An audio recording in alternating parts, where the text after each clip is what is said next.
ჯალათებმა, როდესაც შაჰ-აბას ამცნეს ქეთევან დედოფლის წამების შესახებ, აბასის გვერდით იმყოფებოდა გიორგი სააკაძე. აბასი უსმენდა მათ, შემდგომ მიუბრუნდა გიორგი სააკაძეს და უთხრა: ამ ქალბატონმა თავი გასწირა თავისი რჯულისთვის შენგან განსხვავებითო და სილა გააწნა.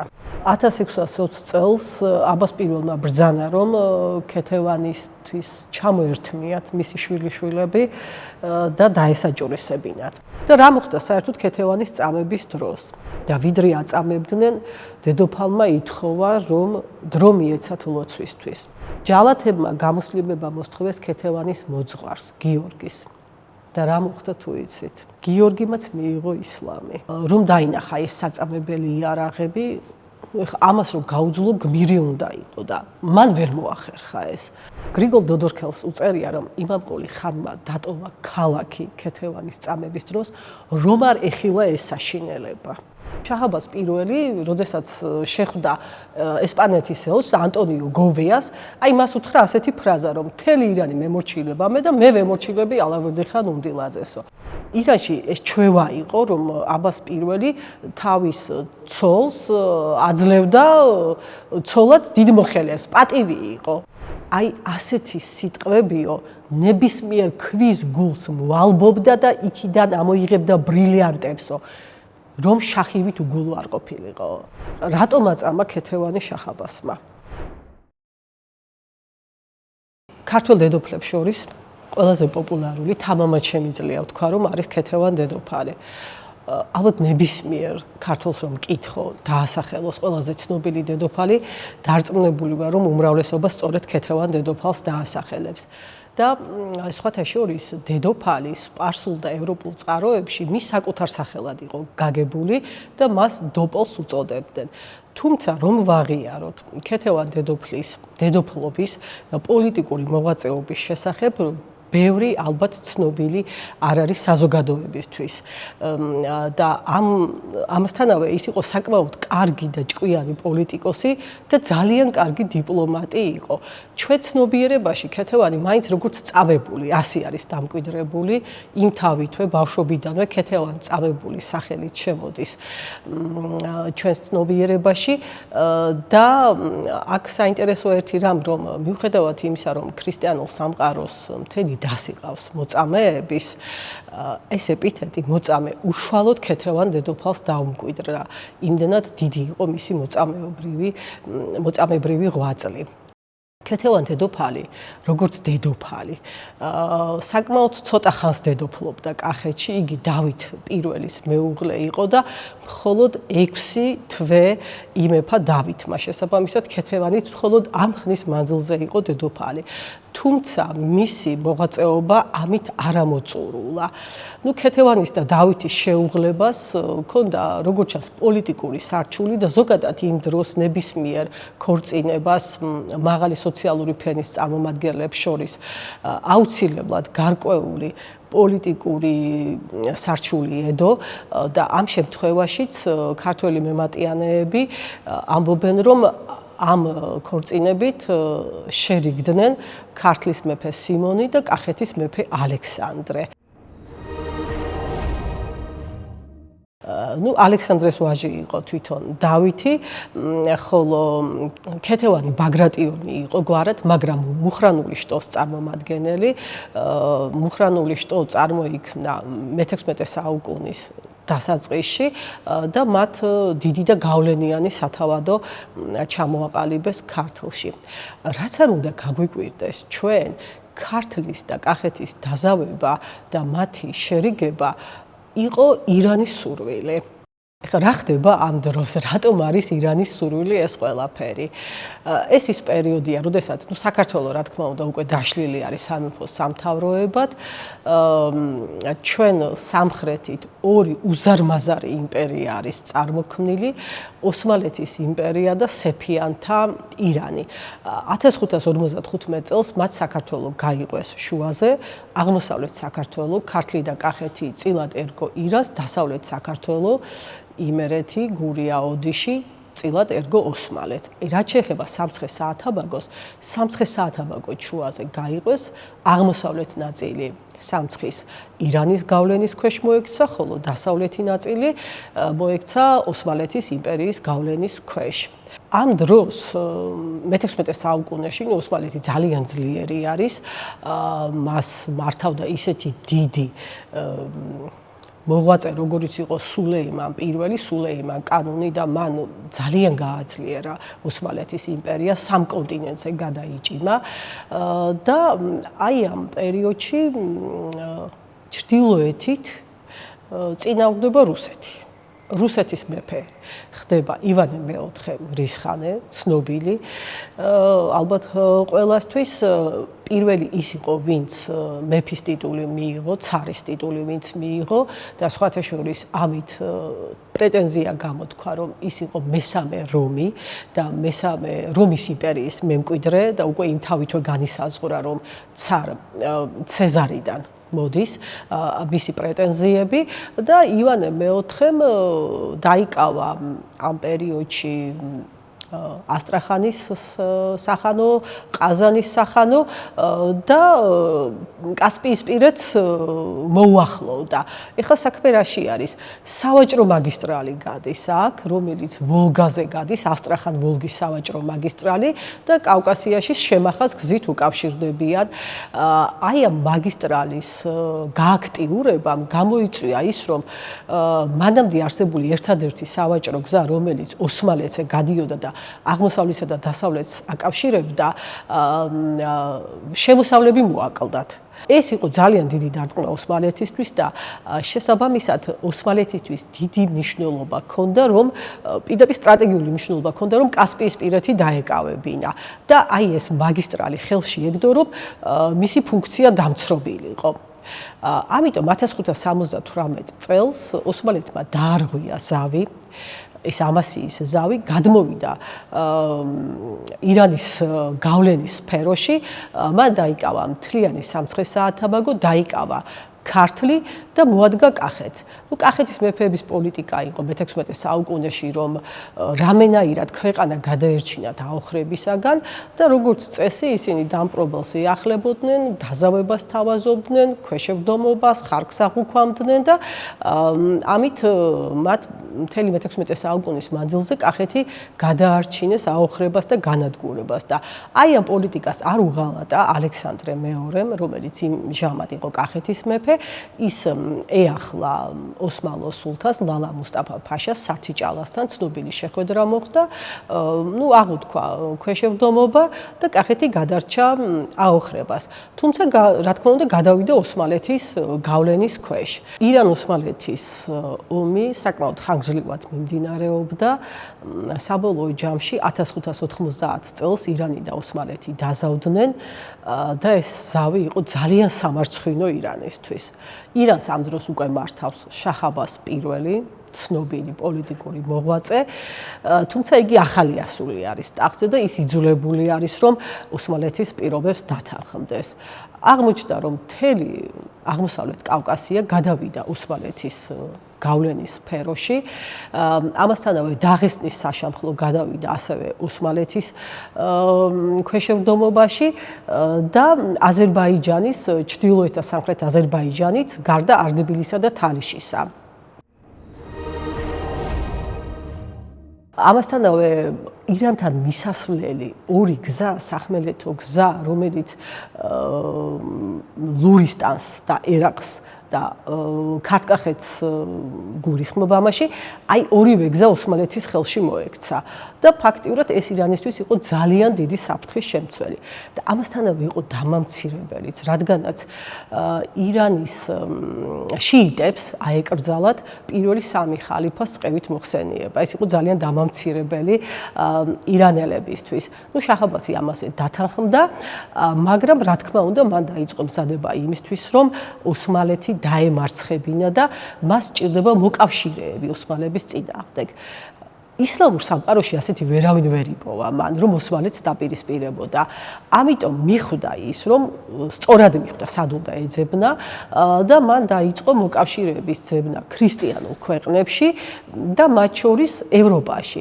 აღსანიშნავი არის, რომ აი ამ დროს ქართლის მეფე სიმონი იყო. ტყვედი ყავდათ ირანელებს და გამოუშვეს იგი, რომ ოსმალების წინააღმდეგ ებრძოლა და ზუსტად აი აქედან გამომდინარე უკვე მის ინტერესებში შედიოდა, რომ ქართლი და კახეთი დაზავებულიყვნენ, შერიგებულიყვნენ და ერთიანი ძალით დაპირისპირებოდნენ ოსმალეთს. აი ამით იხსნება ირანის ინტერესები ქართლ-კახეთის შერიგებისა. ამასთანავე სიმონ პირველმა რამდენიმე ელჩობა გაუშვა ესპანეთში ანტიოსმალური კოალიციის შექმნის მიზნით და როგორც ფიქრობენ, აი ამის უკანაც ირანი იდგა. ანუ ირანს სურდა ეს ყველაფერი, რომ ევროპაში თავისი მოკავშირეები ეძებდა.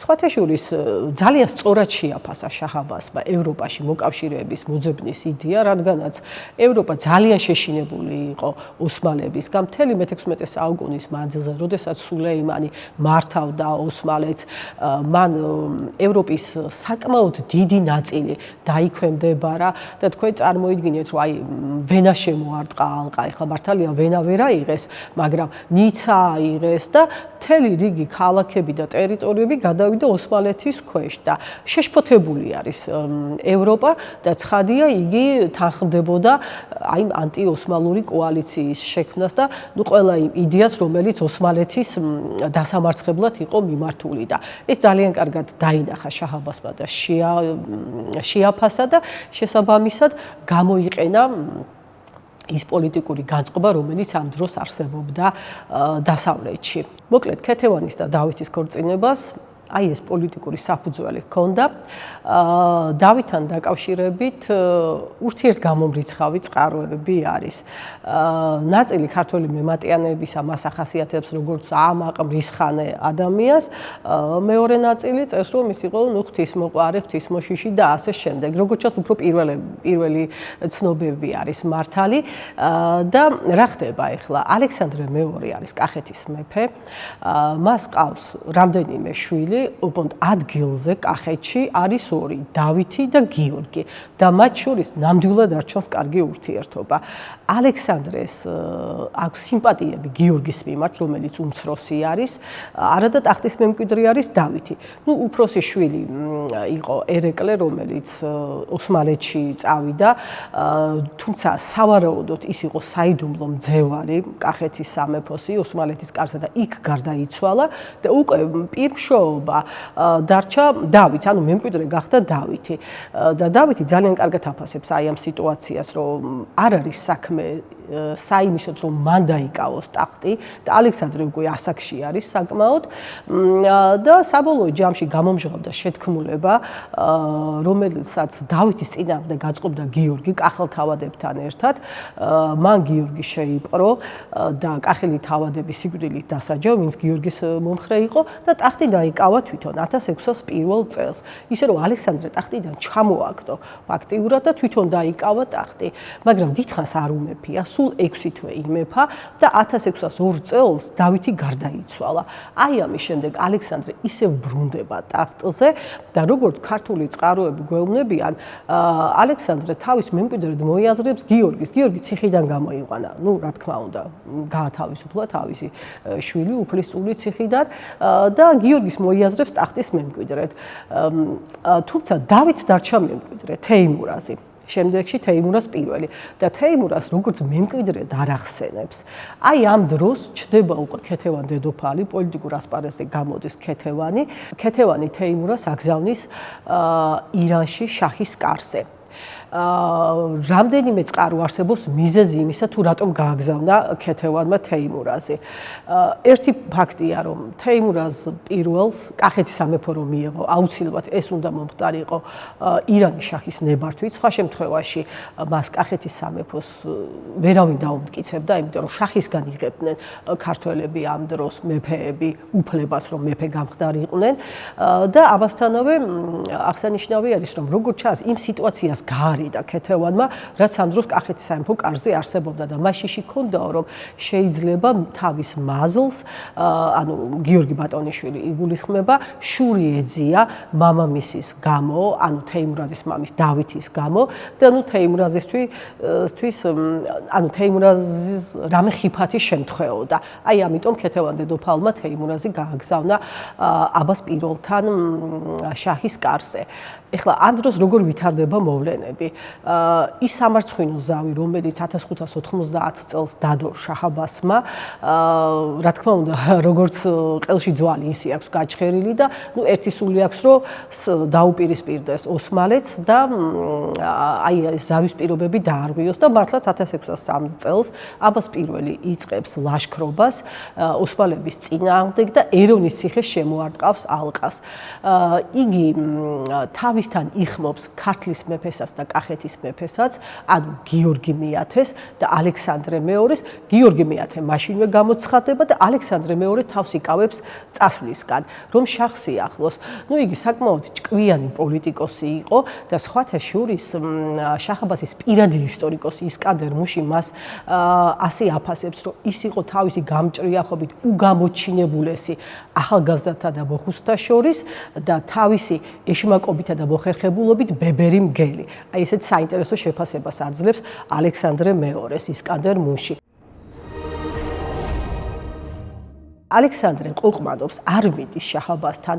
აი ამ დროს შაჰ-აბასთან არის ალექსანდრეს უმცროსი შვილი კონსტანტინე, რომელიც ფაქტიურად შაჰის კარზე გაიზარდა, ის გამუსლიმებული არის, ირანულ წესჩვეულებებს არის ზიარებული და უკვე იმ ყაიდაზე არის აწყობილი, ასე ვთქვათ და იგი კონსტანტინე მირზად იწოდება, მირზა ბატონიშვილს ნიშნავს და აი ამ კონსტანტინე მირზა შაჰ-აბასი უგზავნის ალექსანდრეს და ავალებს მას, რომ წამოიყვანე მამაშენი ერევანში ჩამოვიდეს. კონსტანტინემ დაარწმუნდა მამამისში, რომ ის უნდა ხლებოდა აუცილებლად შაჰ-აბას და ალექსანდრეს ყოყმანიც სავსებით გასაგებია, იმიტომ რომ იმ დროს ირანი კი იწყებს ომს ოსმალეთის წინააღმდეგ და ჩვენ ოსმალეთის გავლენის ქვეშ ვართ, მაგრამ ჩვენ ხომ არ ვიცით რითი დამთავრდება ეს, ვინ გაიმარჯვებს და შესაბამისად მას არ უნდა რომ ოსმალების წინააღმდეგ აჯანყებული მეფე გამოვიდეს. თუმცა თავის მიზანს მიაღწია აბასმა და ალექსანდრეც ჩავიდა მასთან ერევნის ციხის ასაღებად ბრძოლის დროს.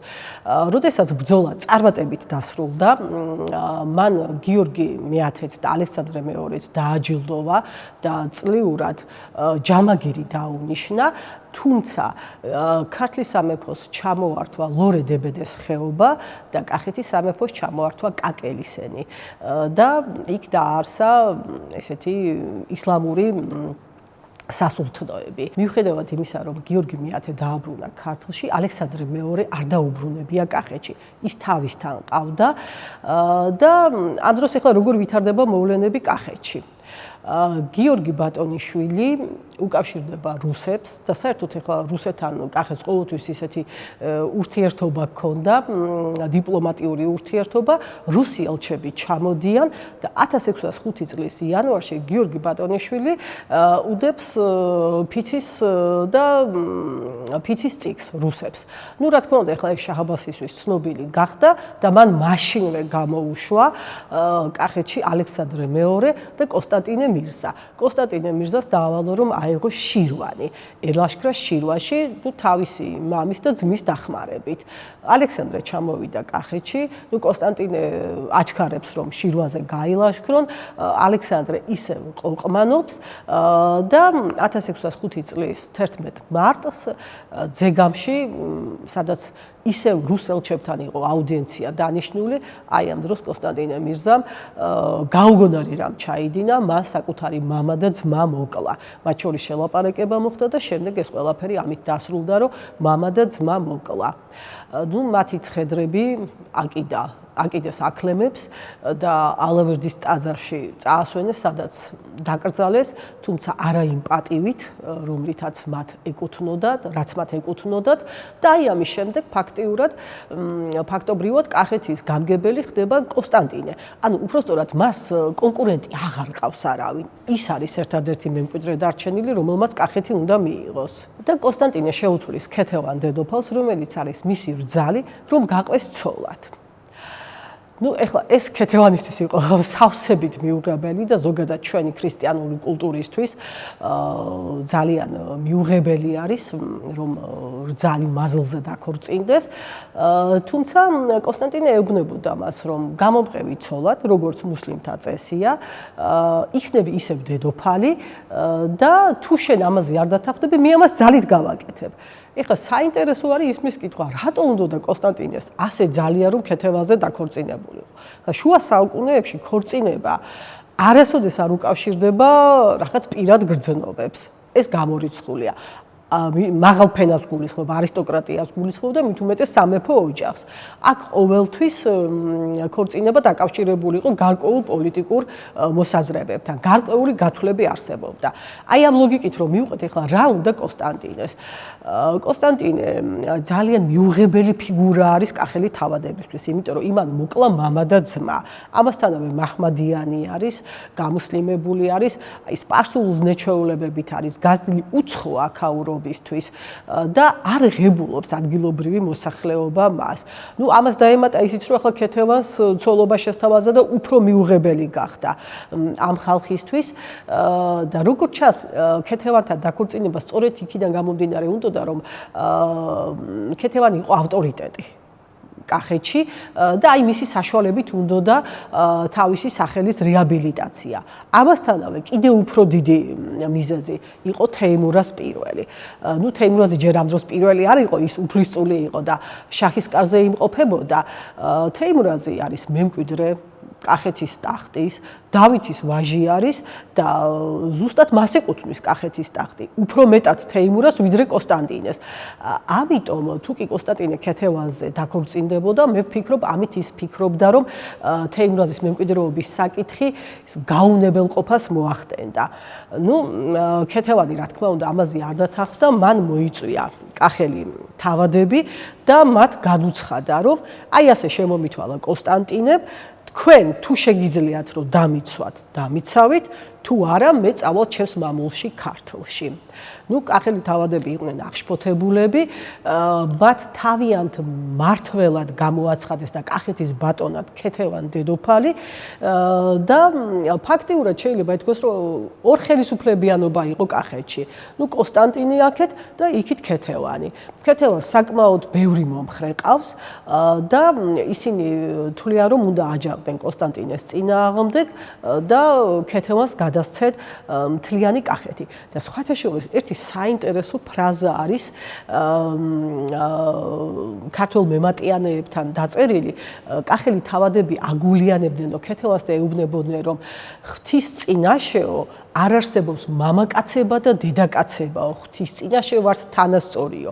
ეხლა შუა საუკუნეებში ქალის უფლებების შესასწავლად და აი გენდერის საკითხის შესასწავლად ეს ძალიან მნიშვნელოვანი არის. ქრისტიანობამ ქალი და მამაკაცი ერთ სიმაღლეზე დააყენა და აი მას ეუბნებია, რომ მე რა რომ დედაკაცი ხარ, შენ გაქვს სრული უფლება, რადგანაც ქრისტეს წინაშე ყველანი თანასწორი ვართ, რომ იყო ისეთივე მმართველი სამეფოსი, როგორიც ნებისმიერი სხვა მამაკაცი იქნება. შესაბამისად უკვე დაიწყო მზადება აჯანყებისთვის. ამ დროს კონსტანტინე წასული არის შირვანში, მან აიღო რამდენიმე ციხე, შირვანის შაქი აიღო და კიდევ რამდენიმე ციხე აიღო და აჯანყებული კახელები მას თავს დაესხმებიან. მაგრამ კონსტანტინეს ვერ მოკლავენ. კონსტანტინე გაიგებს ამას თავს უშველის გაქცევით. ამის შემდეგ კახელი თავადები მიწერეთ შაჰ-აბასს, რომ არზას გაუგზავნია, რომ შენთან არის ჩვენი მემკვიდრე, ტახტის მემკვიდრე თეიმურაზი, იგი გამოგვიგზავნე და დაადგინე მეფედ. ეხლა შაჰ-აბასი საკმაოდ ჭკვიანი ადამიანი იყო, მიხვდა რომ კახეთში შფოთი იყო, არეულობა იყო, მას საერთოდ არ აწყობს ეს არეულობა, პირიქით ურჩევნია სტაბილური სიტუაცია და კახეთის სათავეში იდგეს ის მეფე, რომელიც მის მიერ არის ხელდასხმული, მისგან აქვს ლეგიტიმაცია მიღებული და ამას კონსტანტინე ერქმევა თუ თეიმურაზი ერქმევა, მისთვის მნიშვნელობა არ აქვს. შესაბამისად თეიმურაზის ტახტზე აყვანა შაჰ-აბასისთვის მოცემულ მომენტში ძალიან მნიშვნელოვანი იყო და მან საპასუხოდ მოწერა წყალობის წიგნი გამოუგზავნა ქეთევანს, მისი ოჯახის წევრებს და ზოგადად კახელ დიდებულებს, სადაც დაპირდა რომ თეიმურაზ გაამეფებდა. ეს ამბავი აცნობეს ასევე კონსტანტინე მირზასაც. კონსტანტინე რა თქმა უნდა აღშფოთდა და იგი შირვანიდან დააბრუნდა, მას უნდა რომ ძალით დაიმორჩილოს კახეთი, ზეგამში არის, ზეგამში შემოვიდა და ის უგზავნის მოციქულებს ქეთევანს, რომ მოილაპარაკონ, შეთანხმდნენ რამეზე. ქეთევანი ამ შეთანხმებაზე და მოლაპარაკებაზე არ დათანხმდა, ჩაიშალა ეს ყველაფერი და განახლდა ბრძოლა. კახელმა დიდებულებმა ახლა იციან, რომ თეიმურაზი უნდა დაჯდეს მეფედ და ამით უფრო შეგულიანებულები არიან, ხოლო რაც შეეხება კონსტანტინეს გაურთულდა საქმეები შირვანში. იმიტომ რომ იქ დიდი გადასახადები დააწესა, მოსახლეობა უკმაყოფილო იყო, როგორც ჩანს მას ფინანსური პრობლემები ჰქონდა. ამასთანავე სპარსი ისტორიკოსი ფაზლი ხუზანი წერს, რომ შაჰ-აბასსაც ეჭვი გაუჩნდაო კონსტანტინეს მიმართო, ვაი თუ ღალატობსო და იქნებ ოსმალებთან არის შეკრულიო და კონსტანტინეს მიწერა, რომ შირვანზე აღარ გაელაშქრა და მასთან გამოცხადებულიყო. კონსტანტინემ ეს არ გააკეთაო თავისი ამპარტავნების და სიამაყის გამო და მაინც წავიდა შირვანშიო. რადგანაც მას შაჰს არ დაუჯერა, ამიტომ ადგილობრივი ხანები გადუდგნენ, რომ ხარი არ დაუჭირესო და მოკლედ კონსტანტინეს ძალები შემოეცალა, თუმცა მას ყავს ჯარი. და აი 1605 წელს ბელაქნის წყალთან გაიმართა ბრძოლა სექტემბერში და აი ამ ბრძოლის დროს კონსტანტინე მოკლეს. სხვათა შორის იგივე ფაზლი ხუზანს აქვს ცნობა, რომ ქეთევანი თვითონ მონაწილეობდაო ბრძოლაშიო, თუმცა გრიგოლ დოდორქელი ამბობს, რომ პირიქით ქეთევანი იყო ცალკე, იგი ლოცულობდა, გულმხურვალედ ლოცულობდა და ღმერთს ევედრებოდა გამარჯვებასო. მოკლედ, როგორც იყო, ამ ბრძოლაში კონსტანტინე გარდაიცვალა, იგი ცხენიდან ჩამოაგდეს და ეხვეწებოდა არ მომკლათო და პატივს და დიდებას პირდებოდა აი ამ ქართველებს, თუმცა იგი მაინც მოკლეს და როგორც კი კონსტანტინე გარდაიცვალა და ეს ამბავი ქეთევას აცნობეს, მან მაშინვე გასცა ბრძანება, რომ ბრძოლა შეწყვეტილიყო და კონსტანტინეს ცხედარი არდებულში წაასვენეს და იქ დაფლეს. ხოლო ქეთევას რაც შეეხება, აი ამის შემდეგ ძალიან დიდი ჰუმანურობა გამოიჩინა მან. ის დაჭრილი ჯარისკაცები, რომლებიც იბრძოდნენ კონსტანტინეს ლაშქარში, უმკურნალა მათ და თქვენ წარმოიდგინეთ, რომ ის ვალებიც კი გაისტუმრაო, რომელიც კონსტანტინეს აღებული ჰქონდა განჯელი ვაჭრებისგანო.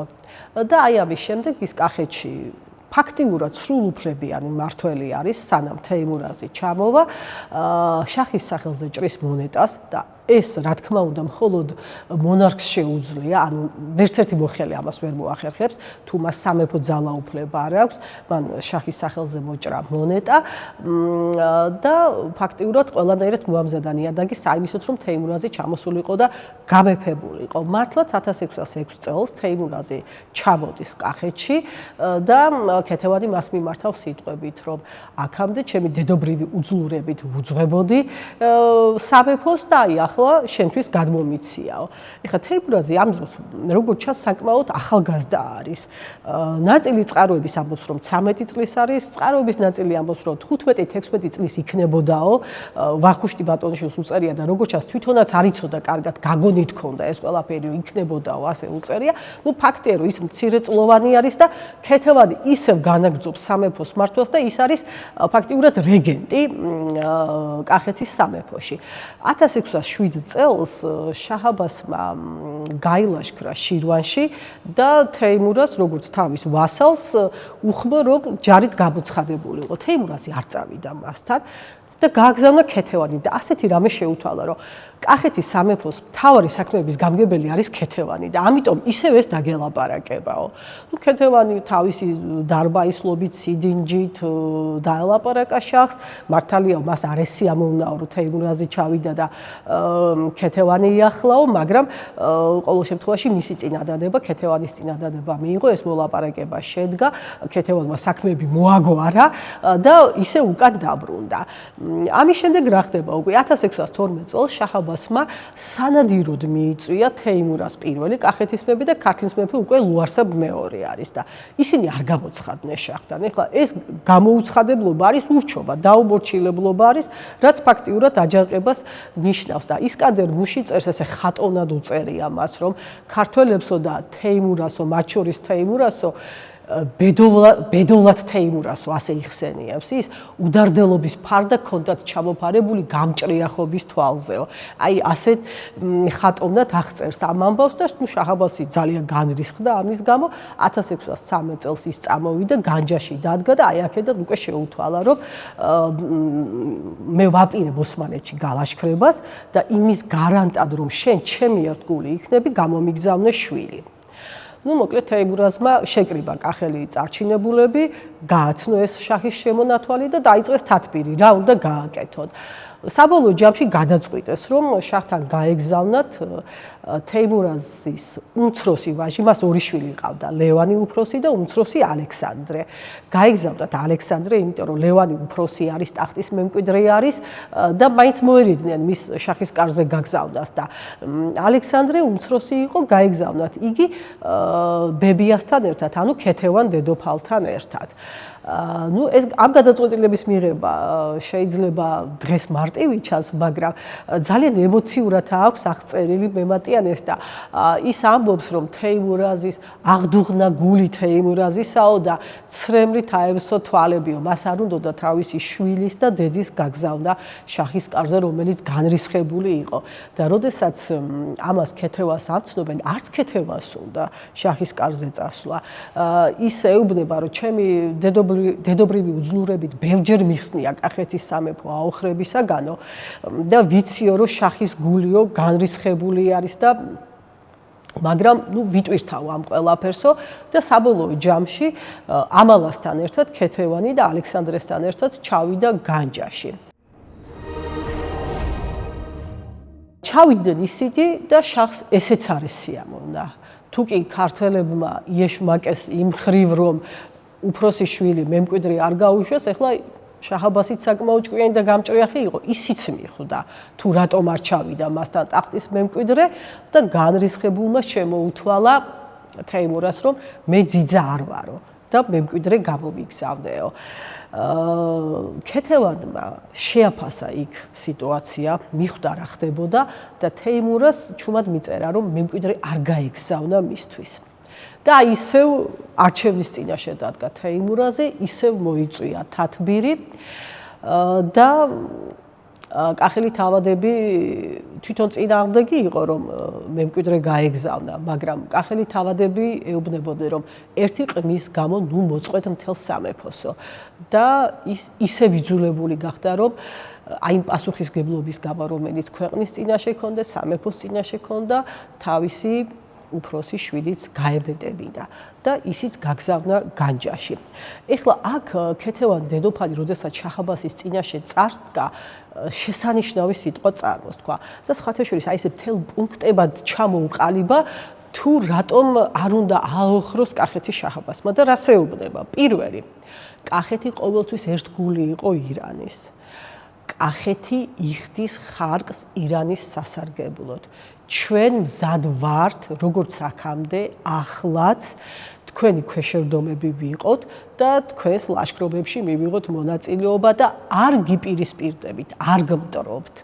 შემდეგ ეუბნება ასეთ რამეს, რომ ჩვენ ყოველთვის პატივს ვცემდით ირანის შაჰებს, არა როგორც მონები, არამედ როგორც თანასწორნი. ეს ძალიან საინტერესო რამეა. თავის ღირსებას ის არ კარგავს. და ასეთ რამეს ეუბნება, ეხლა რატო ვართ თანასწორნი? ბაგრატიონები დედის მხრიდან სპარსელ შაჰთა შთამომავლები არიან და ნახეთ რას ეუბნება, თუ ისე მოხდება რომ სპარსეთში შაჰს არ დარჩება მემკვიდრე, მაშინ აი ჩვენ ვართ დათესავები და ბაგრატიონებმა უნდა დაიკავონ ტახტი. ეხლა ეს რა თქმა უნდა აბსურდი იყო, მაგრამ ეს როდის თქვა? როდესაც შაჰ-აბასმა მოითხოვა უფროსი მემკვიდრე ლევანი და ქეთევანი უკვე ხვდება მას, რაც აქვს ჩაფიქრებული და აი ამით უნდა რომ გაანეიტრალოს რამენაირად შაჰ-აბასი და შემდეგ ეუბნება, რომ თუკი ქართლი და კახეთი იცავს აზერბაიჯანს მტრის შემოსევებისაგან და ის ირანის პროვინციაა და თუ კი ქართლი და კახეთი დაეცემა, მაშინ ოსმალეთსაც და ნებისმიერ სხვა მტერსაც გზახსნილი ექნება ირანისაკენ. ამიტომ შაჰმა არ უნდა აოხროს ქართლი და კახეთი. და ამასთან დაკავშირებით ამბროზიო დუშანჟუში წერს, რომ ეს იყო კათოლიკე მისიონერი, რომელიც შირაში იმყოფებოდა, ირანში ქეთევას კარგად იცნობდა და ის წერს, რომ აი ასეთი სიტყვებიო ნებისმიერ ქვის გულს მვალბობდა და იქიდან ამოიღებდა ბრილიანტებსო, რომ შაჰივით უგულო არ ყოფილიყო. ირანის შაჰს გული არ ქონდა. ნუ რა თქმა უნდა, ეხლა ირანის შაჰს სხვა გეგმები ჰქონდა, თუმცა აი ამ კონფლიქტის გაღვივებას როგორც ჩანს ხელი შეუწყეს იქაურმა ქართველებმაც და ამ იქაურ ქართველებში ვის გულისხმობ ბაგრატ ხანი იგივე შემდეგ უკვე ქართლის მეფე ხდება ის ბაგრატ მეშვიდე მცირე ხნით იყო ქართლის მეფე ეს იყო გამახმადიანებული დაუთ ხანის იგივე დავით მე-11-ის ვაჟი რომელიც გამუსლიმებული იყო თვითონაც შაჰის კარზე იმყოფებოდა და აი ამ ბაგრატმაო შაჰაბას აჩვენა წერილი თეიმურაზის წერილი რომელიც შეიცავდა მოლაპარაკების და იმ დროისთვის შეუფერებელ და საწინააღმდეგო სიტყვებსო და აი ამანო რისხვის ცეცხლით აათო შაჰაბასიო და მაშინ ბრძანაო რომ ქეთევანი და მისი შვილები დაეტყვევებინათ და გაეგზავნათ უფრო ირანის სიღრმეში. ეხლა აქ სხვადასხვა ცნობები გვაქვს. ნაწილი ავტორების ამბობს რომ ჯერ ისპაჰანში გაგზავნეს ქეთევანი და მისი შვილიშვილები და შემდეგ შირაზში, ნაწილი ამბობს რომ ქალაქ აშრაფში გაგზავნეს და შემდეგ შირაში. ერთი ფაქტია რომ საბოლოო ჯამში ქეთევანი თავის შვილიშვილებთან ერთად იყო შირაზში და მან ტყვეობის 10 წელი გაატარა სწორედ შირაზში. ეხლა რა ხდება შირაზში ამ დროს? შირაზის მმართველი არის დაუთ ხან უნდილაძე. ის არის წარმოშობით ქართველი და ორიოდე სიტყვით მე მინდა აქ გავჩერდე უნდილაძეებზე. მათ ბიოგრაფიაზე სრულად არ ვისაუბრებ, მაგრამ ისინი ნამდვილად იმსახურებენ, რომ მათ შესახებ ცოტაოდენი რამ ვთქვათ. ვინ არიან ახლა ეს უნდილაძეები და რა უნდათ ირანში და საერთოდ რას წარმოადგენენ? უნდილაძეები არიან წარმოშობით ქართველები. ისინი მოხვდნენ შაჰის კარზე, იქ აღზევდნენ და იმამ ყული ხანის მამა დაწინაურდა, ალავერდი ხან უნდილაძე.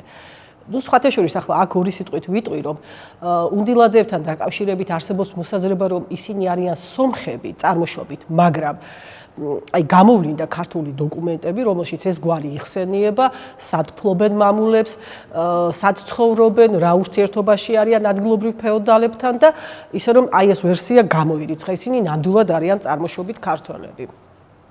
ალავერდი ხან უნდილაძე დაწინაურდა შაჰის კარზე და ის იყო თავისი გავლენებით შაჰაბასის შემდეგ პირველი ადამიანი.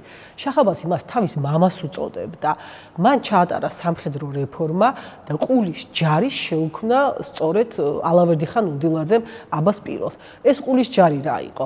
ეს იყო შაჰის პირადი გვარდია, რომელიც 10,000 მეომარს აერთიანებდა და სხვათა შორის აი ამ მეომრებში უმეტესად ჭარბობდა კავკასიური ელემენტი, ისინი ძირითადად კავკასიიდან ტყვედ წაყვანილი ახალგაზრდები იყვნენ და აი ეს 10,000 ამ 10,000 ამ 10,000 კაციან გვარდიას უფრო სწორად ეყრდნობოდა შაჰის მთელი ძლიერება და სხვათა შორის პირველი ყულარაღასით ანუ ამ ყულის ჯარის მეთაურიც იყო ალავერდი ხანი და შაჰაბას პირველი, როდესაც შეხვდა ესპანეთის ელჩს ანტონიო გოვეას, აი მას უთხრა ასეთი ფრაზა, რომ მთელი ირანი მემორჩილება მე და მე ვემორჩილები ალავერდი ხან უნდილაძესო.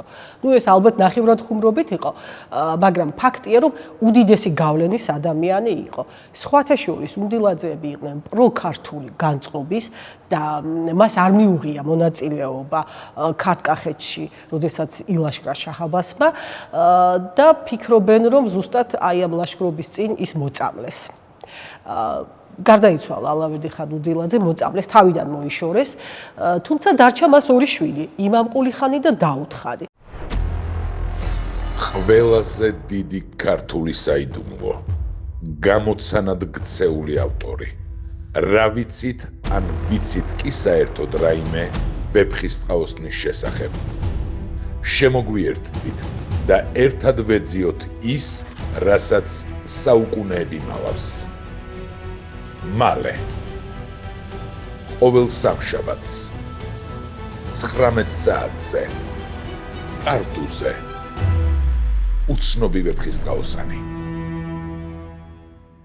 იმამყული იყო უდიდესი გავლენების ადამიანი, ირანში მას ძალიან დიდი ავტორიტეტი ჰქონდა და ევროპელი მოგზაურები და ევროპელი დიპლომატები მას უწოდებენ ირანის ვიცე-კოროლს.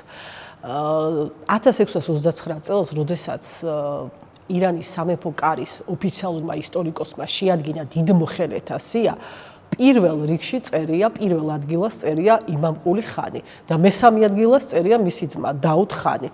ორივენი იყვნენ უდიდესი გავლენის ადამიანები, ძალიან დიდი ქონება ჰქონდათ და სხვათა შორის დაუდ ხანი იყო თეიმურაზის სიძე.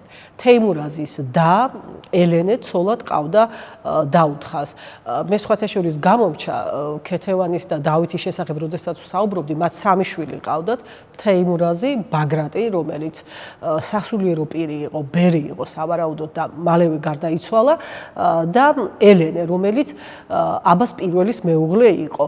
და ირანში ეს ჩვევა იყო, რომ აბას პირველი თავის ცოლს აძლევდა ცოლად დიდმოხელეს, პატივი იყო, ანუ განსაკუთრებულ პატივად მიიჩნეოდა და აი ეს ელენე მან ცოლად მისცა შემდეგ დაუდ ხანს და ასე გახდნენ თეიმურაზი და დაუდ ხანი სიძე ცოლისძმა. იმამყული ხანისთვის ქეთევანის და მისი შვილიშვილების ჩაბარება აბას პირველის მხრიდან მე ეჭვი მაქვს, რომ ესეც შემთხვევითი არ იყო. მას რაღაცა ჰქონდა უკვე გათვლილი და გაანგარიშებული. და ეს იქნებოდა სავარაუდოდ კონფლიქტის ჩამოგდება იმამყულისა და თეიმურას შორის. ეხლა ამ პერიოდში მათ დიდი მჭიდრო ურთიერთობა არ აქვთ, ეს არ ჩანს წყაროებით.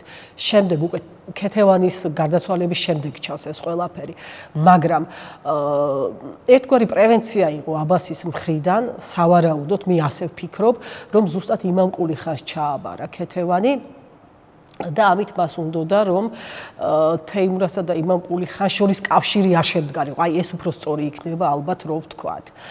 მოკლედ, ქეთევანი თავის შვილიშვილებთან ერთად შირაში ცხოვრობდა, მას თავისი ამალა ყავდა, ის მარტო არ იყო, თავისი მოახლეები ყავდა, სასულიერო პირები ყავდა, ორი მოძღვარი იყო მასთან, მოსე და გიორგი, ცნობილი არის მათი სახელები და თავისი შვილიშვილების აღზრდით პოულობდა ნუგეშს. თეიმურაზი თვითონ წერს პოემაში, რომელიც ქეთევან დედოფალს მიუძღვნა, დედამისის წამებას მიუძღვნა, მათი ჭვრეტით იბრუნებდის სულსა ყელში დანახუცა. აი ასე წერს თეიმურაზ პირველი და 1620 წელს აბას პირველმა ბრძანა, რომ ქეთევანისთვის ჩამოერთმიათ მისი შვილიშვილები და დაესაჭურისებინათ. მართლაც ასე მოხდა.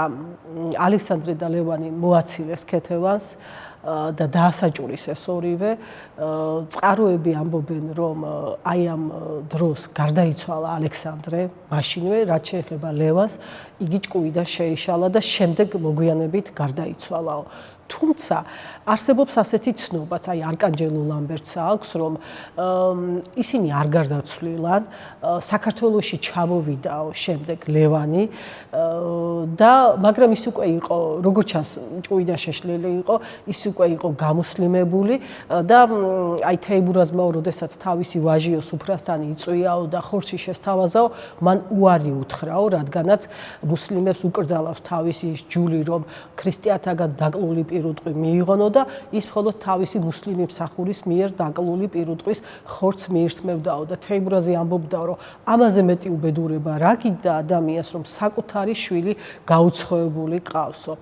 სხვათა შორის აი ამ ცნობის სიმართლეში მარწმუნებს ანტონ პირველის ცნობა, სადაც იგი აღნიშნავს, რომ დედაჩემი ამბობდაო, რომ მე მახსოვსო თეიმურაზის ვაჟიო ჩამოსულიო საქართველოშიო და შეხვედრი ვარ მასო და ეხლა ანტონ პირველის დედა ვინ იყო? ანტონ პირველის დედა იყო ერეკლე პირველის ნაზარ ალი ხანის შვილი.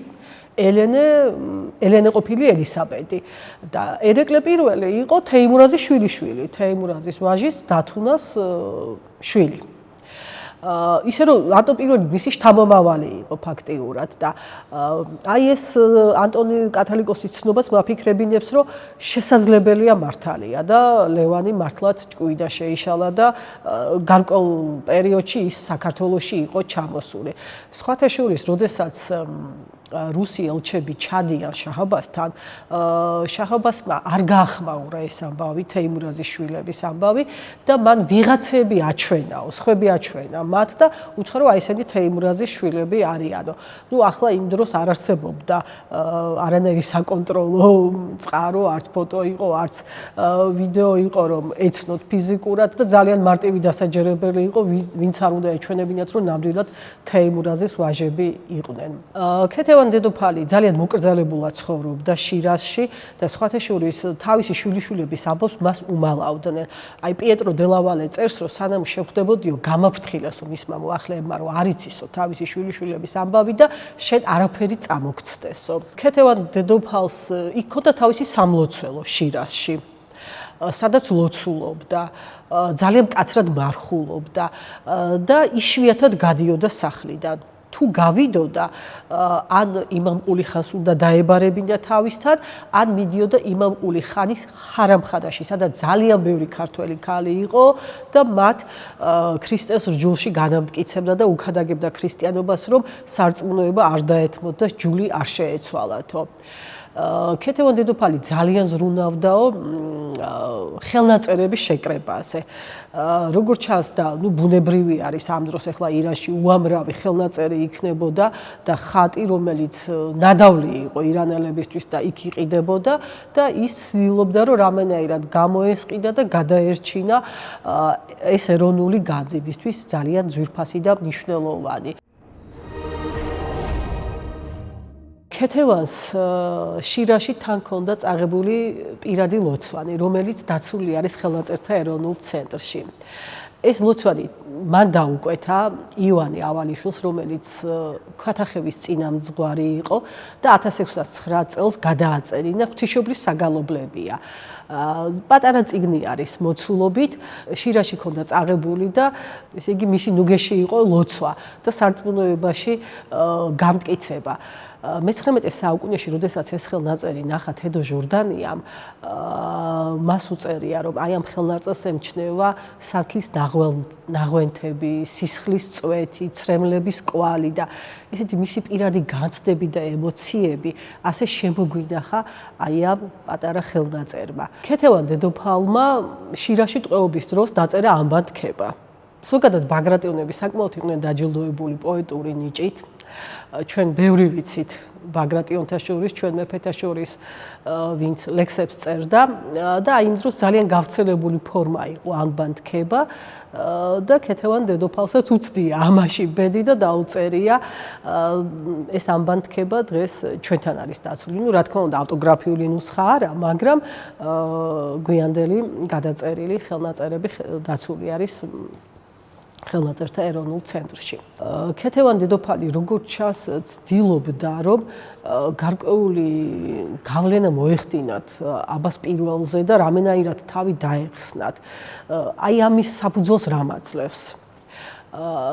შირაზში ჩასული იყო ესპანეთის ელჩი სილვა ი ფიგეროა, რომელსაც შეხვდა ქეთევანის მოძღვარი მოსე. მას ორი მოძღვარი ყავდა იქ, როგორც ვთქვით, მოსე და გიორგი და აი მოსე შეხვდა მას, ქეთევანმა საჩუქრად გაატანა რამდენიმე ძვირფასი ხელნაწერი და მოსემ შემდგომ განუცხადა აი ამ წვეულების შემდეგ ესპანეთის ელჩს, რომ დედოფალს უნდოდა მასთან შეხვედრა. თუმცა ფიგეროამ უარი თქვა ამაზე და როგორც ჩანს, ეხლა ის დიპლომატი იყო, მას არ უნდოდა ურთიერთობა გაემწოვებინა აბას პირველთან და ეს უარი სავსებით ბუნებრივია. ქეთევანი ტყვე იყო ამ დროს და შესაბამისად მასთან შეხვედრა საფრთხილო იქნებოდა. თუმცა თავისთავად ქეთევანის მხრიდან ეს ნიშნავს, რომ გარკვეული მცდელობა იყო, რომ რაღაცნაირად გავლენა მოეხდინათ აბას პირველზე. ქეთევან დედოფლის პირად მოძღვარ მოსეს ძალიან დადებითად ახასიათებენ ევროპელი მოგზაურები. ამ დროს ირანში საკმაოდ უხვად იყვნენ ევროპელი დიპლომატები და კათოლიკე მისიონერები. ძალიან დიდი მადლიერებით მინდა აღვნიშნო, რომ თუ კი რამ ვიცით ქეთევან დედოფლის შირაში ყოფნის შესახებ, ეს არის ავგუსტინელი ბერის ამბროზიო დუშ ანჟუშის დამსახურება, რომელმაც ეს ყველაფერი შემდგომ წერილობით აღწერა და აი ამ ცნობებმა ჩვენამდე მოაღწია. აღსანიშნავი არის, რომ მოსე მღვდელი, რომელიც ქეთევანის პირადი მოძღვარი იყო, მიიჩნიეს, რომ მას ქრისტიანულ სარწმუნოებაში განამტკიცებდა და მას ცილი დასწამეს ცოლქრულ ღალატში, ანუ ბრალი დასდეს, რომ მას ჰქონდა კავშირი ერთ-ერთ დიდმოხელის ცოლთან, თუმცა ეს იყო ცილის წამება და როდესაც მოედანზე გამოიყვანეს საწამებლად, შესთავაზეს, რომ ქრისტიანობა უარერყო, მიეღო ისლამი და ყველაფერს აპატიებდნენ, თუმცა მოსე მტკიცედ დადგა თავის ჯულზე და ამიტომ იგი ქვებით ჩაქოლეს და შემდეგ დაწვეს. აი ესეთი სისასტიკით აწამეს ქეთევანის მოძღვარი მოსე. შემდგომ მასთან დარჩა კიდევ ერთი მოძღვარი, გიორგი. ეს გიორგი ყოფილა მოურავიც, მღვდელიც, როგორც ჩანს, წარმოშობით იმერელი იყო, იმიტომ რომ თეიმურაზ პირველი თავის პოემაში ასე ახსენებს მას, როგორც იმერელს და სხვათა შორის ძალიან კარგი მებაღე ყოფილა. ისე რომ, როდესაც იმამყული ხანი მიდიოდაო ისპაჰაშიო, რამდენჯერმე წაიყვანდა ის როგორც მებაღეო დედაქალაქში. და რა ხდება ამ დროს? ეხლა თეიმურაზიც ცდილობს, რომ რაღაცნაირად დაიხსნას ქეთევანი ტყვეობიდან. პირველად, როდესაც შაჰ-აბასმა დაარბია ქართკახეთი და 4 გამანადგურებელი ლაშქრობა მოაწყო, ფაქტობრივად აღარ დატოვა აქ მოსახლეობა, დიდი ნაწილი გაწყდა ბრძოლების დროს, მეორე ნაწილი აყარა და გადაასახლა ირანის პროვინციებში და დღეს ჩვენ ვიცნობთ მათ ფერეიდნელი ქართველების სახელით, თუმცა მარტო ფერეიდანში არ ჩაუსახლებია, სხვადასხვა ოლქში ჩაასახლა. მაგრამ ქართველობა და იდენტობა მარტო ფერეიდნელებმა შეინარჩუნეს დღემდე და თავიანთი ენა დანარჩენებმა ასიმილაცია განიცადეს ადგილობრივ მოსახლეობაში. და აი თეიმურაზმა რა თქმა უნდა დაკარგა სამეფო, ლუარსაბ მეორე აგერ ქართლის მეფეც დაატყვევა შაჰ-აბასმა თავისთან გულაბყალას ციხეში ყავს და ისიც აწამა ქრისტიანობის გამო, რომელმაც ისლამი არ მიიღო და აი ამ დროს თეიმურაზი გარბის ოსმალეთში. ოსმალეთის სულთანს თხოვს შემწეობას, დახმარებას. ნუ ეხლა ეს ბუნებრივი არის. ირანის მტერი არის ოსმალეთი. ამიტომ ვის უნდა სთხოვოს დახმარება? უნდა სთხოვოს თავისთავად ბუნებრივია ოსმალეთს და 1618 წელს ირან-ოსმალეთის ომი განახლდა. თეიმურაზი ძალიან მონდომებული იყო, რომ ეს ომი განახლებული იყო და ის უშუალოდ მონაწილეობდა ოსმალთა მხარეს ამ ომში და ოსმალთა სულთანმა მას უბოძა გონია და ახალ ციხის მიმდებარე ტერიტორიებიო, წერს ჩვენი მემატიანე, სარჩოთ. ნუ ეხლა გონიოც და ახალციხეც ამ დროს უბრალოდ ახალქალაქი თურქების ხელშია, ოსმალების ხელში არის გადასული და უკვე ოსმალეთი აკონტროლებს მას და ამიტომ ოსმალეთის სულთანმა გადასცა ეს ტერიტორიები თეიმურაზს.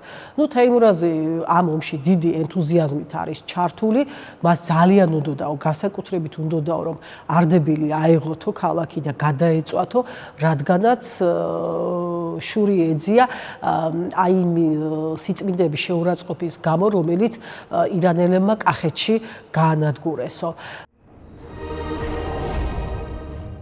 საბოლოო ჯამში ირან-ოსმალეთის ომი ესეთი დიდი გახანგრძლივდა, დროში გაიჭიმა, დიდი წარმატებით არ განვითარდა და არ წარიმართა და ოსმალეთის ღვთის პარალელურად ფაქტიურად ოსმალეთზე შეიძლება თქოს ხელი ჩაიქნია თეიმურაზმა, ახლა რუსეთზე აიღო გეზი და რუსეთში აგზავნის ელჩობებს, აგზავნის წერილებს და ცდილობს რომ რუსი ელჩები, რომლებიც ჩადიან ირანში, აი მათი საშუალებით აიძულოს აბას პირველი რომ ქეთევან დედოფალი და მისი შვილები გაათავისუფლოს. ამბროზიო დუშანჟუში ამბობს რომ ქეთევან დედოფლის წამების მთავარი მიზეზი ზუსტად ეს იყო.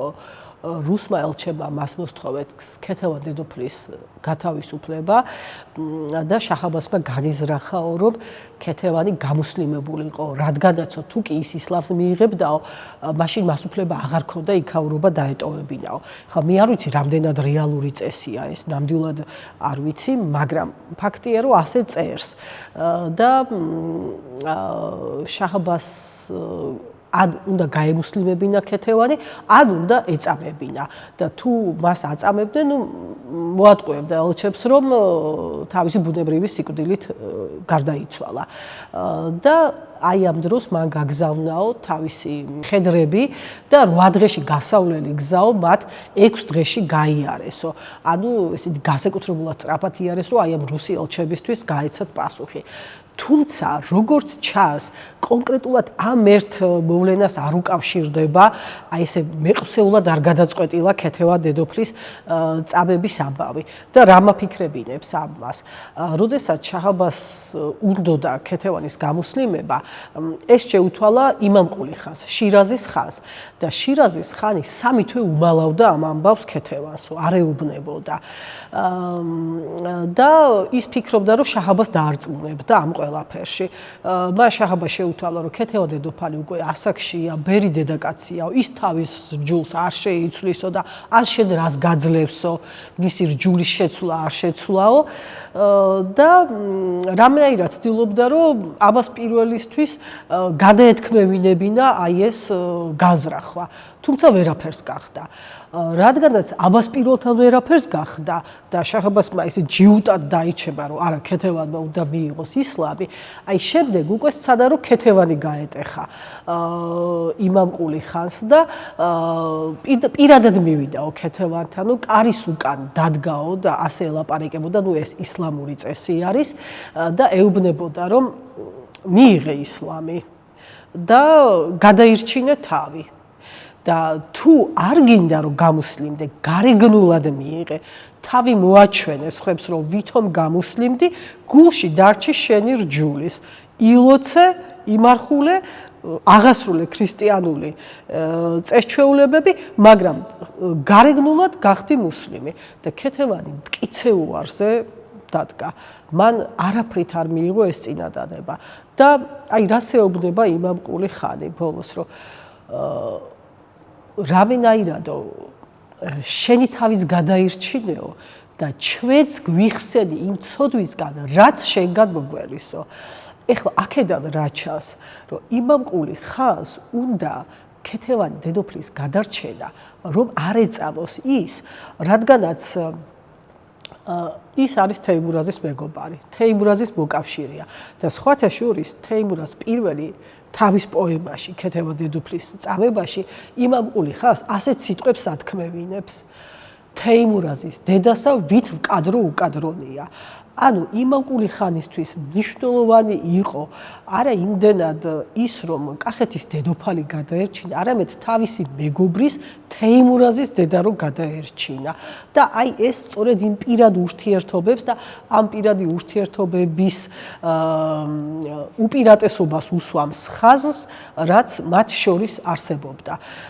და თეიმურაზ პირველს ამ პოემაში იმამყული ხანისადმი ქება აქვს მიძღვნილი, აი საგანგებო სტროფი დაუწერა ქებარი და სხვათა შორის ძალიან უკვირდა ეს ამბავი ზურაბ ავალიშვილს, რომელმაც ეს პოემა შეისწავლა და იგი ამბობდა, როგორ შეიძლებოდა თეიმურაზ პირველს საქებარი სტროფი და საქებარი სიტყვები დაეწერა იმამყული ხანისადმი, იმ ადამიანისადმი, რომელმაც ქეთევან დედოფალი აწამაო. თუმცა, ნუ მან არ იცოდა ის ისტორია, რომელიც შემდგომ გამჟღავდა, რომ ისინი იყვნენ პოლიტიკური მოკავშირეები, ეს ვრცელი თემაა და ამას აქ ეხლა არ შევეხები, მაგრამ ეხლა რას ამბობენ იმამყული ხანზე ჩვენი მემატიანეები და რა მოხდა საერთოდ ქეთევანის წამების დროს. როდესაც ჯალათები ჩამოვიდნენ და აი ეს 8 დღის ავალი გზა 6 დღეში დაფარეს და ქეთევანს ისევ შესთავაზეს გამუსლიმება, ნუ ქეთევანმა რა თქმა უნდა უარი უთხრა და ისინიო მოიხიბლნენო ქეთევანის კეთილშობილებითო და გადაწყვიტეს რომ ტკბილი სიტყვით მოედრიკათ დედოფალი. ამიტომ მას ეუბნებიან რომ გადაირჩინოს თავი, დაინდოს თავისი სიცოცხლე, მოკლედ დაუყვავეს დედოფალს, მაგრამ ქეთევანი ძალიან პრინციპული და ძალიან უტეხი აღმოჩნდა. და აი ამის შემდგომ მათ უკვე დაიწყეს იმ საწამებელი იარაღების მომზადება, დაანთეს კოცონი, გაახურეს მაშები, მარწუხები და ქეთევან დედოფლის მხლებლებიც ძალიან შოკში არიან. თეიმურას აღწერილი აქვს, როგორ ეხვეოდნენ ფეხებზე დედოფალს, როგორ ეხვეწებოდნენ, რომ გადაირჩინე თავიო და მათი ნაწილი გამოსლიმდა. მათ ვერ გაუძლეს ამ ზეწოლას. ჯალათებმა გამოსლიმება მოსთხოვეს ქეთევანის მოძღვარს, გიორგის. და რა მოხდა თუ იცით? გიორგიმაც მიიღო ისლამი. აი, წინა წუთში მან ვერ გაუძლო ამ შიშს, ამ სტრესს და ისლამი მიიღო, გამუსლიმდა. რომ დაინახა ეს საწამებელი იარაღები, ამას რომ გაუძლო გმირი უნდა იყო და მან ვერ მოახერხა ეს. და აი ეს გამუსლიმებული გიორგი, მისი მოძღვარი მიუგზავნეს ქეთევანს და მისი საშუალებით გადაწყვიტეს რომ ემოქმედათ დედოფალზე. ქეთევანმა პირიქით აქეთ გამხნევა გიორგი და აქეთ ურჩია რომ ქრისტეს ჯული მტკიცედ დაეცვა. ნუ ქეთევანი გარკვეული პერიოდი დილეგში გამოკეტეს, შემდეგ გამოიყვანეს მოედანზე და ვიდრე აწამებდნენ, დედოფალმა ითხოვა რომ დრო მიეცათ ლოცვისთვის. ის შევიდა თავის აგებულ ეკვდერში, ილოცა და ეზიარა. ნახეთ რა საინტერესო რამე ხდება. მას აღარ აყავს მოძღვარი. ის ვერ ეზიარება მოძღვრისგან და მას წმინდა ნაწილები აქვს შენახული ცალკე და ეს არის თვითზიარების ტრადიცია, რომელსაც პირველი ქრისტიანები მიმართავდნენ და მე-17 საუკუნეში 1624 წელს ეს გამეორდა. ქეთევანი ეზიარა, გავიდა ჯალათების წინაშე, რომელთაც ხელები შეუკრეს უკან და ითხოვა რომ მუსლიმებივით უკან უშემიკრავთ ხელს, წი შემიკარითო. ასევე ძალიან დელიკატურად თხოვა რომ დედა, ქალია და მისი სიშიშვლე დაიცვან და ნუ ჯალათებმა დაიწყეს მისი წამება. ეს არის უსასტიკესი სცენა, რომლის აღწერა და მოთხრობა არ შემიძლია და ალბათ არც არის ამისი მოსმენა. ქეთევან დედოფალი აი ამ სასტიკი წამების შემდგომ აღესრულა მოწამებრივად და რა შვება ამ დროს იმამყული ხანი. ძალიან საინტერესო არის. ერთმანეთის გამომრიცხავი ინფორმაცია გვაქვს ჩვენ. ერთმანეთის გამომრიცხავია ეს წყაროები.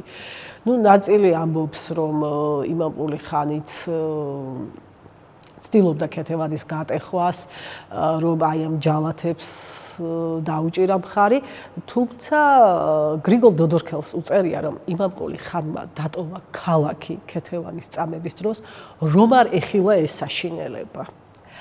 და ეს უფრო ახლოს არის რეალობასთან. რატომ აწამა ქეთევანი შაჰ-აბასმა? რა თქმა უნდა, ამას უამრავი სხვადასხვა მიზეზი ჰქონდა და სხვადასხვა ცნობა და წყარო არსებობს. პირველ რიგში, რა თქმა უნდა, შაჰ-აბასმა დასაჯა თეიმურას პირველი.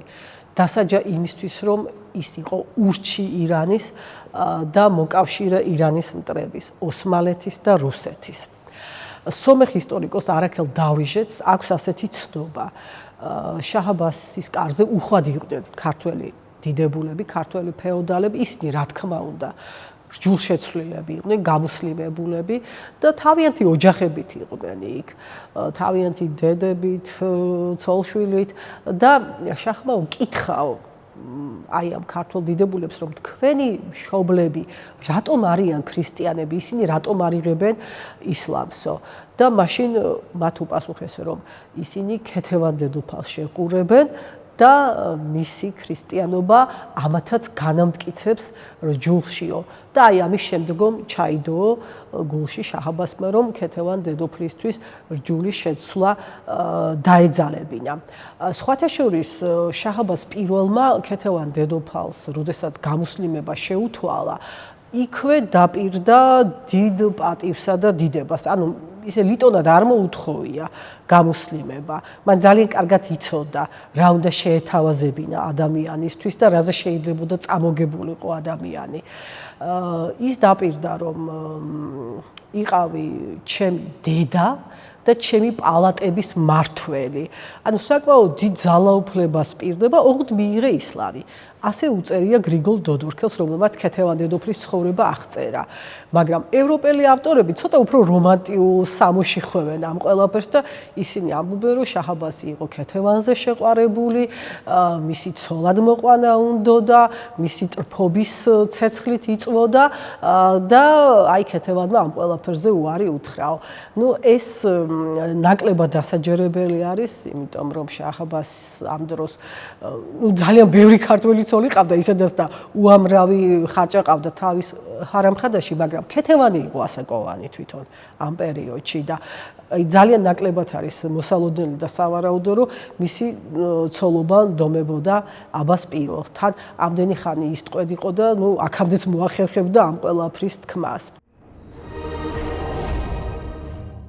ქეთევან დედოფალი დაკრძალეს, სხვადასხვა ცნობა არსებობს მისი უკანასკნელი ადგილსამყოფელის შესახებ. გრიგოლ დოდორქელი წერს, რომ ის დაკრძალეს თავის მიერვე აგებულ ეკვდერში. ამბროზიო დუშანჟუში, რომელიც ესწრებოდა მის წამებას, ამბობს, რომ დედოფლის წმინდა ნაწილები ჩადეს ტომარაში, ღრმა ორმოში ჩაფლეს და შემდეგ მოასწორეს, რომ არავის ენახა და შეუმჩნეველი დარჩენილი იყო ეს ადგილი. სხვათა შორის კათოლიკე მისიონერებმა ძალიან იღვაწეს, რომ მისი წმინდა ნაწილები მოეპოვებინათ, შაჰ-აბას შესთავაზეს ფულიც, რაზეც შაჰმა უარი უთხრა და აი ამის შემდეგ უკვე ამბროზიო დუშანჟუში ამბობს, რომ მე თვითონ დავიწყეო ძებნა და მართლაც მიაგნო იმ ადგილს, სადაც იყო დაფლული, ღამღამობით მუშაობდიო, რომ არავის შეემჩნია. იგი ამბობს, როდესაც ამოვასვენეთო მისი წმინდა ნაწილები, კეთილსურნელება იფრქვეოდაო და ალაგ-ალაგ მისი თეთრი ხორცი იყო შერჩენილიო. ძალიან მძიმეა ამისი წაკითხვაც და მოსმენაც. ამის შემდეგ კათოლიკე მისიონერებმა ქეთევან დედოფლის სიწმინდეები წაიღეს ქალაქ გუაში. ქალაქი გუა ინდოეთში მდებარეობს. ეს იყო მათი ცენტრი ინდოეთში, აი ამ ავგუსტინელთა მისიონის და შემდგომ უკვე იქიდან ნაწილი წამოუღეს თეიმურაზ მეფეს, თეიმურაზ პირველს. მათ ქეთევან დედოფლის წმინდა ნაწილები ჩამოუტანეს თეიმურაზ პირველს. თეიმურაზ პირველი ამ დროს უკვე ქართკახეთის მეფეა. საოცარია, მაგრამ მან დაიბრუნა კახეთის სამეფოც და იგი გახდა ქართლის მეფეც. სხვათა შორის აი ამ ამბავს ფაქტიურად სასწაულს თეიმურაზ პირველი მიაწერს დედამის, ქეთევან დედოფალს და იგი იმ პოემაში, სადაც ქეთევან დედოფლის წამება აღწერა, აღნიშნავს, რომ ყველაფერი ქეთევან დედოფლის შემწეობით მოხდა. და ამასვე უკავშირებენ კათოლიკე მისიონერები, ზუსტად ქეთევან დედოფლის წამებას უკავშირებენ თეიმურაზ პირველის გამეფებას. და რა მოხდა ახლა? ქეთევან დედოფალი 1624 წლის 13 სექტემბერს, ძველი სტილით 13 სექტემბერს, ახალი სტილით 26 სექტემბერს აწამეს. რამდენიმე თვე გავიდა და 1625 წლის 25 მარტს, ხარება დღეს, ნუ ესეც ძველი სტილით არის 25 მარტი, ნუ ახალი სტილით 7 აპრილი არის, მარტყოფის აჯანყება მოხდა. და აი ამ მარტყოფის ბრძოლის დროს მოგეხსენებათ, სპარსელები დამარცხდნენ, პირწმინდად გაანადგურეს ირანელთა ლაშქარი და ზუსტად აი ამისი შედეგი იყო, რომ თეიმურაზმა მიიღო ტახტი კახეთში და მიიღო ქართლშიც. და ამიტომ ბუნებრივია, რომ ქეთევან დედოფლის შემწეობას უკავშირებს. ერთი ძალიან საინტერესო ცნობა აქვს დაცული ამბროზიო დუ შანჟურს. ის ამბობს, რომ როდესაც ქეთევან დედოფლის ჯალათები, ვინც აწამა დედოფალი, დაბრუნდნენ შაჰის კარზე და მას უყვებოდნენ ქეთევანის წამების შესახებ, შაჰ აბასის გვერდით იდგა ქართველი მოურავი, რომელსაც რჯული ჰქონდა შეცვლილი, რა თქმა უნდა, გიორგი სააკაძე იგულისხმება. შაჰი მას არასოდეს იშორებდაო და ყოველთვის გვერდით ყავდა და ისინი ერთად უსმენდნენ, აი ამ ანგარიშს, ფაქტიურად ისინი ანგარიში წარდგნენ შაჰის წინაშე და შაჰ აბასი, როდესაც ჯალათებმა დაასრულესო ეს საუბარიო, შაჰ აბასი მიუბრუნდაო თავის მოურავ ბეგს და უთხრა, რომ ამ ქალბატონმა თავი გასწირა თავისი რჯულისთვის შენგან განსხვავებითო და სილა გააწნა. აი როგორი სახასიათოა ხომ? შაჰ აბასი, რომელიც ბრძანებელი იყო, რომელსაც უამრავი ქვეშევრდომი ყავდა, რომელსაც სწორედაც რომ უნდოდა ყველა მუსლიმი ყოფილიყო და მის ფეხქვეშ გაგებულიყო, მანაც კი დააფასა ქეთევან დედოფლის ესეთი პრინციპულობა, ესეთი ღირსეულობა, აი ესეთი შეუვალობა და ასეთი თავგანწირვა. და გიორგი სააკაძეს სილა გააწნაო. გიორგი სააკაძე ეს ძალიან იწყინაო და აი ამ დროს ჩაიდო გულში შაჰის ღალატიო. ამბობს ამბროზიო დუ შანჟურში და მართლაც ჩვენ ვიცით, რომ მარტყოფის ბრძოლაში გამარჯვება სწორედ გიორგი სააკაძის სახელს უკავშირდება. რომ არა გიორგი სააკაძე, რა თქმა უნდა, არ მოხდებოდა მარტყოფის გამარჯვება და არც თეიმურაზი გახდებოდა ქართლისა და კახეთის მეფე. თუმცა ვიცით, რომ შემდეგ მათ შორის ურთიერთობა აირია და ახლა ამაზე არ შევჩერდები. მოკლედ, უკვე ქართკახეთის მეფეს თეიმურას ჩამოუტანეს ქეთევან დედოფლის წმინდა ნაწილები და ეს სცენა გამოსახული არის სხვათა შორის პორტუგალიაში, აგრასას მონასტერში, დიდი პანუარის, რომელიც 4 ნაწილისგან შედგება და ერთ-ერთი ეს სცენა არის, სადაც თეიმურას კათოლიკე მისიონერები გადასცემენ დედოფლის წმინდა ნაწილებს. ქეთევან დედოფლის სიწმინდეები ალავერტში, საკურთხეველში, ტრაპეზის ქვის ქვეშ დაფლეს, დაკრძალეს, თუმცა როგორც ჩანს სამეფო კარზე იყო გარკვეული ნაწილი დარჩენილი, რომელსაც თეიმურაზი ყველგან თან დაატარებდა ლუსკუმაში ჩაბრძანებული სანაწილეში და შემდგომ ეს უკვე გახდა ქართველი მეფეების ერთგვარი ინსიგნიასავით გახდა. აი თან სულთან აქვს ეს წმინდა ნაწილები და მარტო მეფეს აქვს ეს უპირატესობა, რომ ეს სიწმინდეები გქონდეს და რამ ალაპარაკებს ამას ყველაფერს. ჩვენთვის ცნობილია, რომ როდესაც ლეკებმა დალაშქრეს კახეთი, თეიმურაზ მეორე ანანურში წავიდა და მან არაგვის გადალახვის დროს დაკარგა ქეთევან დედოფლის სიწმინდეები. მდინარე იყო ადიდებული. ანუ ეს სიწმინდეები მას თან დაქონდა. ანუ მეფეებს დაქონდათ თან. ამისი თქმა მინდა და მდინარემ წაიღო ეს სიწმინდეები. თუმცა როგორც ჩანს, გარკვეული ნაწილი მაინც დარჩა სამეფო კარზე, იმიტომ რომ ჩვენ ვხედავთ, რომ ერეკლე მეორეს აქვს ეს ქეთევან დედოფლის წმინდა ნაწილები და როდესაც ერეკლე მეორე გარდაიცვალა, მისი ქონების ნუსხა არის შემორჩენილი, სადაც სხვადასხვა სიწმინდეს შორის და მის ქონებას შორის ქეთევან დედოფლის წმინდა ნაწილები არის დასახელებული. თუმცა არ ვიცით ჩვენ რომელი წმინდა ნაწილი იყო ეს და სულ ახლახანს არქივში მივაკლი საბუთს, ეს არის დარეჯან დედოფლის, ერეკლე მეორის მეუღლის წერილი კნორინგისადმი, 1802 წელი არის და იგი კნორინგს წერს, რომ ის სიწმინდეებია, რომელიც ჩემ ქმარს ჰქონდაო და ჩამოთვლის აი 2 ღვთისმშობლის ხატი, უბრალოდ ღვთისმშობლის 2 ხატი, ძელი ცხოველი, რომელიც ყელსაკიდი იყო ჩემი მეუღლის, მისი გარდაცვალების მერეო გადაეცა გიორგი მე-12-ო. გიორგი მე-12-ს გარდაიცვალა და რადგანაც ახლა მე ვარ რომ მთავარი პირი სამეფოშიო, ის ითხოვს, რომ ეს სიწმინდეები გადაეცეს მას და აი ამ სიწმინდეებს შორის ასახელებს ქეთევან დედოფლის ცერს. ესე იგი ერეკლე მეორის კარზე ქეთევან დედოფლის აი ეს ცერის წმინდა ნაწილი ყოფილა. სხვათა შორის ქეთევან დედოფლის სიწმინდეების შესახებ სხვადასხვა ცნობა არსებობს. მაგალითად ჩვენ ვიცით რომ პიეტრო დე ლა ვალეს გაუგზავნეს ეს სიწმინდე. პიეტრო დე ლა ვალე მეგობრობდა ქეთევან დედოფალთან. მას ცოლად ყავდა ქართველი ქალი, თვითონ ეძახდა მარიუჩას, ის იყო თინათინ ძიბა, აი ასე იხსენიებენ და მასაც ძალიან საინტერესო ისტორია აქვს. ეს თინათინ ძიბა, როგორც ჩანს, ქართველი კახელი წარჩინებულის ფეოდალის შვილი იყო და როდესაც შაჰ-აბასმა კახეთი მოაუხრა და ტყვედ წაიყვანა ირანში მოსახლეობა, მათ შორის იყო თინათინი და იგი ალავერდელი მიტროპოლიტის დებთან იყო. ისინი ზრდიდნენ, თუმცა ამისი საშუალება არ ჰქონდათ და აი პიეტრო დე ლა ვალე, როდესაც გამოჩნდა ირანში, მას მისცეს თინათინი.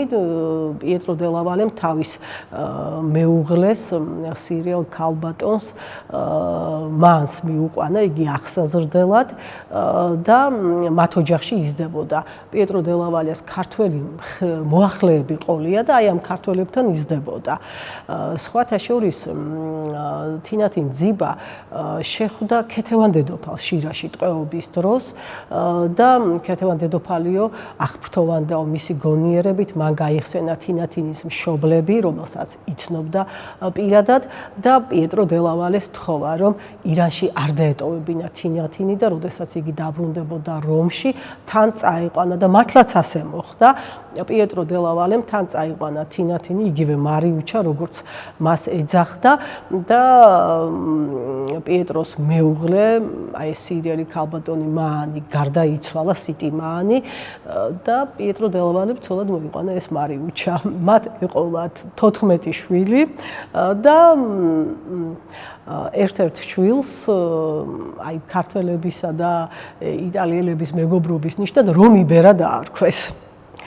და გვაქვს ესეთი ცნობა, რომ აი პიეტრო დე ლა ვალეს ოჯახშიც მოხდა ქეთევან დედოფლის წმინდა ნაწილი. არის ასეთი ცნობები, რომ ქეთევან დედოფლის წმინდა ნაწილები რომში, პეტრე მოციქულის საფლავში ჩააბრძანეს. არის ცნობები, რომ ბელგიაში, ქალაქ ნამიურში არის დაცული, თუმცა შემდგომ ეძებეს და ვერ მიანკულიეს კვალს. ნუ ერთადერთი რაც ნამდვილად ვიცით და რასაც ნამდვილად მიანკულიეს მრავალწლიანი ძებნის შემდგომ ეს არის ინდოეთის ქალაქ გოაში და ქეთევან დედოფალს ყველაზე დიდი სადარდებელი რაც ჰქონდა შირაში ტყვეობის დროს ეს იყო სამშობლოში დაბრუნება. მას ენატრებოდა თავისი ქვეყანა, თავისი სამშობლო, ამას ძალიან მძაფრად განიცდიდა და 400 წლის შემდგომ ქეთევან დედოფალი თავისი წმინდა ნაწილების სახით დაუბრუნდა ქვეყანას. 2021 წელს ინდოეთის მხარემ ოფიციალურად მისი წმინდა ნაწილები გადმოსცა საქართველოს. სულ ახლახან გამომცემლობა არტანუჯმა დაბეჭდა ჩემი ავტორობით წიგნი ქეთევან წამებული. ეს არის უხვად ილუსტრირებული გამოცემა, რომელშიც თითქმის ყველა მინიატურა და ილუსტრაცია არის თავმოყრილი, რომელიც ქეთევან დედოფალს ეხება და აი წიგნში ვეცადე, რომ ყველა იმ ცნობისთვის, იმ წყაროსთვის მომეყარა თავი და გამეერთიანებინა, რომელიც ქეთევან დედოფალს უკავშირდება, რაც ძალიან ბევრ უცნობ საინტერესო ამბავს სთავაზობს მკითხველს.